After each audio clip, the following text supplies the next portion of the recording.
வணக்கம் நண்பர்களே. நாம் இந்த வீடியோவில் எதை பற்றி பார்க்க போகிறோம் அப்படின்னு பார்த்தீங்கன்னா, 12 திருமுறைகளில் 11ஆம் திருமுறை பற்றி தான் பார்க்க போகிறோம்.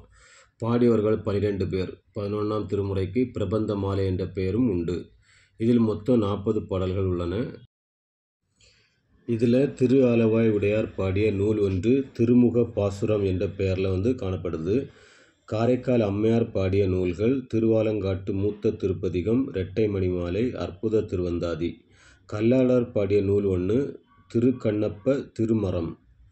நக்கீரர் பாடியவை 10 நூல்கள். கபிலர் பாடியவை 3 நூல்கள். பரணர் பாடிய நூல் 1 சிவபெருமான் திருவந்தாதி. அதிரா அடிகள் பாடிய நூல் 1 மூத்த பிள்ளையார் திருமும்மணி கோவை. இளம்பெருமான் அடிகள் பாடிய நூல் 1 சிவபெருமான் திருமும்மணி கோவை. ஐயடிகள் காடவர்கோன் பாடிய நூல் 1 சேத்திர திருவந்தாதி. சேரமான் பெருமாள் நாயனார் பாடிய நூல் 3 பொன் வண்ணத்தந்தாதி. திருவாரூர் மும்மணிக்கோவை திரு கைலாய ஞான உலா. பட்டினத்தார் பாடிய நூல் 5. நம்பியாண்டார் நம்பி பாடிய நூல் 9. தமிழ் வியாசர் என்று அழைக்கப்படுபவர் இந்த நம்பியாண்டார் நம்பிதான். நன்றி.